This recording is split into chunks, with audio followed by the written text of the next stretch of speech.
कहानी की शुरुआत में हम विल हंटिंग नाम के एक लड़के को देखते हैं जो अपने घर में बैठकर बुक पढ़ रहा होता है। तभी वहाँ उसका दोस्त चकी उसे लेने उसके घर जाता है। विल भी उसके साथ हो लेता है। वे कार में बैठते हैं और निकल पड़ते हैं। यहाँ यूएसए की MIT यूनिवर्सिटी में मैथ्स के मशहूर प्रोफेसर जेराल्ड अपनी क्लास के दौरान विद्यार्थियों को बताते हैं कि उन्होंने हाल के ब्लैक बोर्ड पर मैथ्स की एक मुश्किल प्रॉब्लम को लिखा है और जो कोई भी उस प्रॉब्लम को सॉल्व कर देगा उसका नाम MIT टेक अखबार के फ्रंट पेज पर छपेगा। विल MIT यूनिवर्सिटी में एक सफाई कर्मचारी था जो हाल में सफाई के दौरान उस ब्लैक बोर्ड पर लिखी मैथ्स की प्रॉब्लम को बड़े गौर से देखता है और एक ही नजर में वो प्रॉब्लम उसके दिमाग में छप जाती है। वह घर जाकर उस प्रॉब्लम को सॉल्व करने में लग जाता है और अगले दिन हाल की सफाई के दौरान वह चुपके से बोर्ड पर अपना सॉल्यूशन लिख देता है। जब प्रोफेसर को पता चलता है कि किसी ने उस प्रॉब्लम को सॉल्व कर दिया है तो वह फौरन वहाँ जाता है।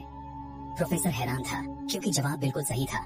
वह सबसे पूछता है कि बोर्ड पर सॉल्यूशन किसने लिखा है, पर किसी को भी यह पता नहीं था।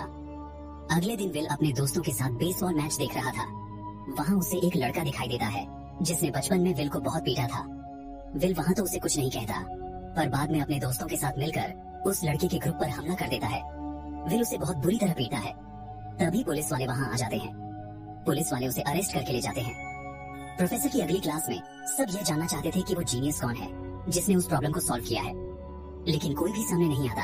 तो ये पता लगाने के लिए कि वो जीनियस कौन है, प्रोफेसर बोर्ड पर एक नई प्रॉब्लम लिख देता है जो पहली प्रॉब्लम से भी ज्यादा मुश्किल थी, क्योंकि इसका सलूशन ढूंढने के लिए खुद प्रोफेसर और उसके साथियों को 2 साल लग गए थे।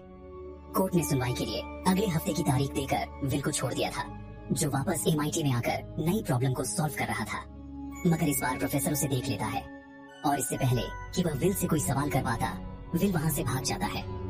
जब प्रोफेसर सॉल्यूशन को देखता है तो वह चौंक जाता है, क्योंकि जिस प्रॉब्लम को सॉल्व करने में उसे 2 सालों तक कड़ी मेहनत करनी पड़ी थी, विल ने उसे बड़ी आसानी से सॉल्व कर दिया था। विल अपने दोस्तों के साथ एक क्लब में जाते हैं जहाँ चकी 2 लड़कियों को इम्प्रेस करने की कोशिश करता है, पर एक घमंडी लड़का वहाँ आता है जिसे अपनी नॉलेज पर बहुत घमंड था और वह चकी को नीचा दिखाने के लिए उससे काफी मुश्किल सवाल पूछता है।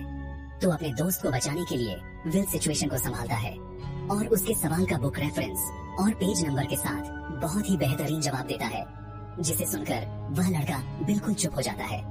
विल की नॉलेज से वहाँ बैठी एक लड़की स्काइलर इम्प्रेस हो जाती है और उसे दोबारा मिलने के लिए भी कहती है। वहीं दूसरी ओर प्रोफेसर को विल के बारे में पता चल चुका था और वह सीधा कोर्ट में उसकी सुनवाई पर पहुँचता है। कोर्ट में पता चलता है कि विल का पुराना क्रिमिनल रिकॉर्ड भी मौजूद है। उस पे गाड़ी चुराने के इल्जाम भी लग चुके हैं, लेकिन वह काफी स्मार्ट था जो हर बार किसी न किसी तरीके से बच जाता था। हालांकि जज को पता था कि विल एक अनाथ है और फोस्टर होम में पला बड़ा है, जहां उसके साथ अच्छा बर्ताव नहीं हुआ। जज उस पर रहम न खाते हुए उसे जेल भेजने का फैसला करता है और जमानत करवाने के लिए उसे $50,000 का फाइन देना पड़ेगा। प्रोफेसर ने जज से बात करके विल को अपनी सुपरविजन में रखने के लिए मना लिया था, लेकिन विल को उसकी 2 शर्त माननी पड़ेगी। पहली कि उसे प्रोफेसर के साथ मैथ्स की रिसर्च पर काम करना पड़ेगा और दूसरी कि उसे थेरेपिस्ट के पास जाना पड़ेगा जब तक कि वो सुधर नहीं जाता, क्योंकि थेरेपिस्ट की रिपोर्ट के बेसिस पर ही वो कोर्ट से उसकी जमानत ले सकते हैं। उसके पास कोई और रास्ता नहीं था, तो प्रोफेसर की दोनों शर्तें उसे माननी ही पड़ती हैं। इसके बाद विल मैथ्स की एक और मुश्किल प्रॉब्लम को सॉल्व करके प्रोफेसर को अच्छी तरह से यकीन दिला देता है कि उसने किसी ट्रिक का इस्तेमाल नहीं किया, बल्कि वह सच में एक जीनियस है। प्रोफेसर को विल पर गर्व था। कल वह थेरेपिस्ट के पास जाने वाला था, इसलिए वो उस थेरेपिस्ट की किताब पढ़कर उसके बारे में सारी इन्फॉर्मेशन इकट्ठा करता है ताकि वह उसे बेवकूफ बना सके। और ऐसा ही होता है। अपने सेशन के दौरान वो उस थेरेपिस्ट के सीक्रेट्स रिवील कर देता है और घबराकर वो थेरेपिस्ट विल का ट्रीटमेंट करने से मना कर देता है। प्रोफेसर समझ चुका था कि विल इतनी आसानी से काबू में आने वाला नहीं है, तो वो अपने पुराने दोस्त शॉन से मदद मांगता है, जो कम्युनिटी कॉलेज में साइकोलॉजी का प्रोफेसर था और वो प्रोफेसर जेराल्ड का रूममेट भी रह चुका था। फिर प्रोफेसर जेराल्ड शॉन को विल के बारे में सब बताते हुए कहता है कि विल एक नायाब हीरा है जिसे खुद की वैल्यू का पता नहीं है। वो कोई आम लड़का नहीं है। प्रोफेसर की बातें सुनकर शॉन विल की थेरेपी के लिए मान जाता है। अगले दिन शॉन विल को अपने ऑफिस बुलाता है। विल वहाँ आ जाता है, जो अपने नए थेरेपिस्ट शॉन को भी सबक सिखाने के लिए तैयार था। प्रोफेसर कमरे से बाहर चला जाता है और शॉन विल से अकेले में बातें करने लगता है। शॉन के ऑफिस में बहुत सारी बुक्स पड़ी थी, जिन्हें देखकर विल उसकी किताबों का मजाक उड़ाने लगता है और उससे बदतमीजी से बात करने लगता है। ये सब उसका प्लान था ताकि वह शॉन को गुस्सा दिलाकर डिस्टर्ब कर दे और इस थेरेपी सेशन को भी बर्बाद कर दे। शॉन जानता था कि यह विल की कोई चाल है, इसलिए वह ज्यादा रिएक्ट नहीं करता और शांत रहता है। विल के पास और कोई चारा नहीं था, तो वह शॉन को भड़काने के लिए उसकी बीवी को कैरेक्टरलेस बोलता है। शॉन गुस्से में कहता है कि अपना मुंह संभाल कर बात करो। शॉन को डिस्टर्ब देखकर विल समझ चुका था कि शॉन की बीवी ही उसकी कमजोरी है, तो वह फिर से उसकी बीवी के बारे में उल्टा सीधा बोलता है। इस बात से शॉन को बहुत गुस्सा आता है और विल को गले से कसकर पकड़ लेता है और कहता है कि अगर दोबारा मेरी बीवी के बारे में कुछ गलत बोला तो मैं तुम्हें जान से मार डालूंगा। अपने बचाव में विल कहता है कि थेरेपी सेशन का टाइम खत्म हो चुका है और शॉन उसे छोड़ देता है। विल बहुत खुश था क्योंकि उसने एक और थेरेपिस्ट को हरा दिया था, लेकिन शॉन उदास था और उसकी उदासी देखकर प्रोफेसर समझ चुका था कि शॉन विल के और थेरेपी सेशंस नहीं लेगा। मगर शॉन हार नहीं मानता और अगले हफ्ते से थेरेपी सेशंस कंटिन्यू करने के लिए कहता है। उस रात विल स्काइलर के साथ डेट पर जाता है, जहां उसे पता चलता है कि स्काइलर का परिवार काफी अमीर है और वह हार्वर्ड यूनिवर्सिटी में पढ़ाई कर रही है। स्काइलर को भी विल बहुत अच्छा लगता है। उनकी डेट बहुत अच्छी जाती है और वह दोनों एक दूसरे को लाइक करने लगे थे। अगले थेरेपी सेशन के दौरान शॉन विल को पार्क में ले जाता है। वो कहता है कि तुम्हारी उस दिन की बदतमीजी पर पहले तो मुझे बहुत गुस्सा आया, पर जल्द ही मुझे यह एहसास हो गया कि तुम सिर्फ एक बच्चे हो जिसे इस बात का एहसास नहीं कि वह क्या बोल रहा है। तुम्हें प्यार के बारे में अगर कुछ पता भी है तो उसका आधार है वह नीरस किताबें, जो हमें किसी चीज के बारे में सिर्फ बता सकती हैं, लेकिन उसका एहसास नहीं करवा सकती। दरअसल शॉन की बीवी को कैंसर था। आज भी शॉन अपनी बीवी से बहुत प्यार करता है, इसीलिए विल के गलत बोलने पर शॉन को इतना गुस्सा आया था। वह कहता है कि जिसे तुम अपनी जान से भी ज्यादा प्यार करते हो, उसे पल पल मरता हुआ देखकर कितना दर्द होता है। और इतना कहकर शॉन वहाँ से चला जाता है। विल को अपनी गलती का एहसास तो हो चुका था, लेकिन अभी भी उसमें काफी ईगो थी।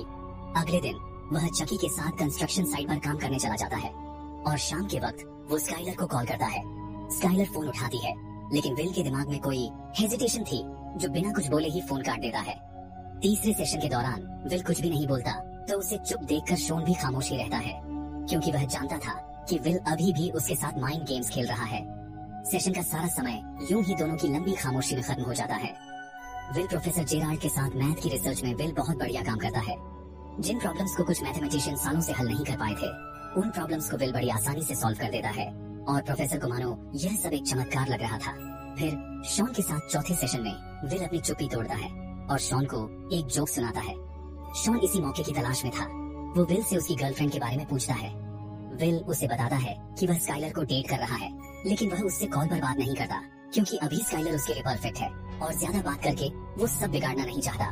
वो स्काइलर से प्यार करता था, लेकिन वो डरता था कि अगर स्काइलर को पता चल गया कि वह एक अनाथ है, तो शायद वह उससे मिलना बंद कर दे। शॉन उसे कहता है कि कोई भी इंसान परफेक्ट नहीं होता। हम सब में बहुत सारी खूबियों के साथ साथ कमियां भी होती हैं। मेरी बीवी को मरे हुए 2 साल बीत चुके हैं और उसकी ऐसी ही छोटी छोटी बातों को मैं बहुत मिस करता हूँ। इसी तरह मुझ में भी बहुत सारी कमियां हैं जो शायद दूसरों के लिए बहुत अजीब होंगी, लेकिन वो मेरी बीवी को पसंद थी, क्योंकि हम जिससे प्यार करते हैं हमें उसकी खूबियों के साथ साथ उसकी कमियों से भी प्यार हो जाता है। ना तो तुम परफेक्ट हो और ना ही स्काइलर परफेक्ट है, लेकिन अगर तुम दोनों एक दूसरे से प्यार करते हो तो तुम दोनों एक दूसरे के लिए परफेक्ट हो सकते हो। विल पर शॉन की बातों का असर होने लगा था। शॉन की बातें सुनकर विल स्काइलर से और भी ज्यादा घुलने मिलने लगा था और उनका रिश्ता और भी मजबूत हो रहा था। इसी दौरान विल स्काइलर को अपने दोस्तों से मिलाता है, पर वह उसे अपनी सच्चाई नहीं बताता कि वह अनाथ है। अब विल को हायर करने के लिए बहुत सारी कंपनीज के ऑफर्स आने लगे थे, तो प्रोफेसर शॉन से मिलता है ताकि शॉन जल्द से जल्द उसकी रिपोर्ट बनाकर उन्हें दे और वो विल का करियर प्लान कर सके। लेकिन शॉन कहता है कि विल को अभी वक्त चाहिए और मुझे लगता है कि विल को डिग्रीज, मेडल्स और शोहरत नहीं चाहिए, बल्कि उसकी मंजिल कुछ और है और अगर हमने उस पर किसी तरह का दबाव बनाया तो विल हमेशा के लिए यहाँ से भाग जाएगा। बावजूद इसके जब प्रोफेसर विल को इंटरव्यू देने के लिए कहता है तो विल अपनी जगह अपने दोस्त चकी को इंटरव्यू के लिए भेज देता है, जो इंटरव्यू कंडक्ट करने वाले स्टाफ से ही पैसे लेकर चला जाता है, क्योंकि स्काइलर अपने फ्यूचर के लिए कैलिफोर्निया जाने वाली थी। तो वो विल को अपने साथ कैलिफोर्निया चलने के लिए कहती है ताकि वो दोनों एक साथ रह सके, पर विल इसके लिए तैयार नहीं था। वो स्काइलर से बहुत प्यार करता था, लेकिन अभी भी उसके अंदर किसी तरह की इनसिक्योरिटी थी। उसे लगता था कि स्काइलर उसे छोड़कर किसी अमीर लड़के के साथ शादी कर लेगी। विल की बातें सुनकर स्काइलर को लगने लगा था कि विल डरपोक है जो अपने कंफर्ट जोन से बाहर निकलना नहीं चाहता। इस बात पर उन दोनों में झगड़ा शुरू हो जाता है। स्काइलर कहती है कि मैं जानती हूँ तुम मुझसे झूठ बोलते आए हो कि तुम्हारे 12 भाई हैं, बावजूद इसके मैं तुमसे प्यार करती हूँ। यह बात विल को ट्रिगर कर देती है और वह गुस्से में सब सच बोल देता है कि हाँ, मेरा कोई परिवार नहीं है, मैं एक अनाथ हूँ और जहाँ पर मैं रहता था वहाँ का केयर टेकर मुझे बहुत टॉर्चर करता था। स्काइलर उसे शांत करने की कोशिश करती है, लेकिन विल काफी गुस्से में था। जो उसे कहता है कि मैं तुमसे प्यार नहीं करता। वहाँ से चला जाता है। स्काइलर को छोड़ने के बाद विल की पर्सनल लाइफ और भी ज्यादा उलझ चुकी थी, इसीलिए वह थोड़ा अपसेट हो चुका था, जो प्रोफेसर से भी लड़ने लगता है, क्योंकि अब वह मैथ्स की रिसर्च पर भी काम नहीं करना चाहता था। भले ही वह जीनियस था, लेकिन अभी भी वह अपनी लाइफ में फोकस्ड नहीं था। विल के जीनियस स्किल्स देखकर उसे नेशनल सिक्योरिटी एजेंसी में कोड ब्रेक करने के लिए जॉब की ऑफर आती है, जिसके बारे में वह शॉन को अपने अगले सेशन में बताता है। शॉन जानता था कि विल ने आज तक किसी से भी खुलकर अपने दिल की बात नहीं कही, ना ही अपना दर्द किसी के साथ साझा किया है। इसीलिए उस दर्द का गुब्बार जो उसके अंदर आज तक दफन है, वो बाहर आना बहुत जरूरी है, नहीं तो विल एक नॉर्मल लाइफ नहीं जी पाएगा। शॉन उससे पूछता है कि तुम्हारा दिल किस चीज में लगता है और तुम अपनी जिंदगी में क्या करना चाहते हो।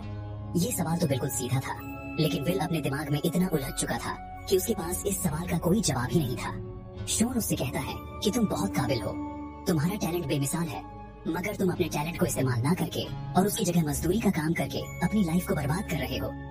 शॉन की बातों का विल के पास कोई जवाब नहीं था। फिर एक दिन कंस्ट्रक्शन साइट पर काम के दौरान चकी को विल के ब्रेकअप का पता चलता है और वह विल से कहता है कि तुम अपनी जिंदगी को बेहतर बना सकते हो, मैं इस काबिल नहीं हूँ कि कोई बढ़िया काम कर सकूं। उसकी बातें विल को सोचने पर मजबूर कर देती हैं, क्योंकि विल अब मैथ्स की रिसर्च पर काम नहीं करना चाहता था। इसीलिए प्रोफेसर को उस पर बहुत गुस्सा था, जो शॉन के ऑफिस में उससे बहस कर रहा था।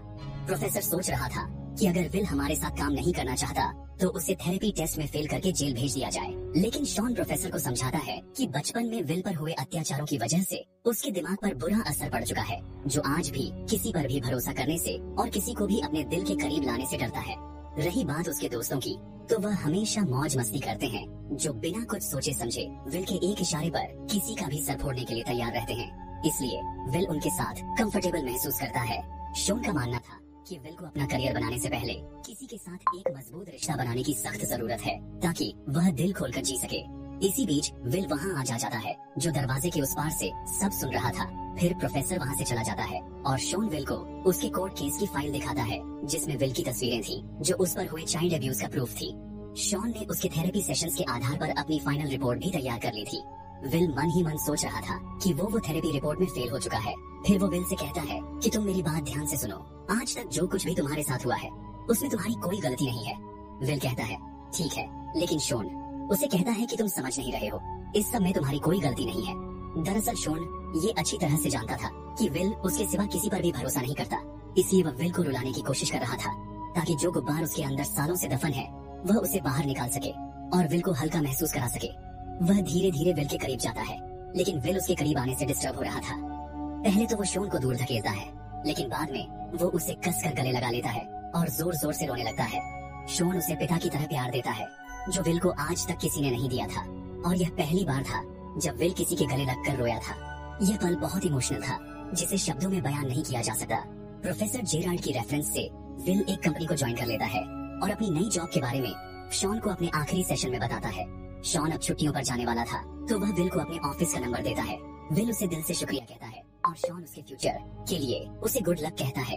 अगले दिन विल का जन्मदिन था और उसके दोस्त उसे एक पुरानी गाड़ी गिफ्ट करते हैं। विल अपनी गाड़ी लेकर सीधा शॉन के घर जाता है और उसके लिए एक चिट्ठी छोड़कर चला जाता है, जिसमें विल ने लिखा था कि प्रोफेसर को मेरी तरफ से सॉरी कह देना, क्योंकि मुझे किसी लड़की से मिलने जाना है। शॉन समझ चुका था कि विल उसी की तरह अपने प्यार से मिलने जा रहा है। जैसे शॉन ने वो मैच छोड़ा था, वैसे ही विल नौकरी छोड़कर स्काइलर से मिलने जा रहा है, क्योंकि नौकरी तो बाद में भी मिल जाएगी, मगर प्यार जिंदगी में सिर्फ एक बार मिलता है। वो विल के लिए बहुत खुश था, क्योंकि विल अब पूरी तरह से नॉर्मल हो चुका था। और इसी के साथ यह कहानी यहीं पर खत्म होती है।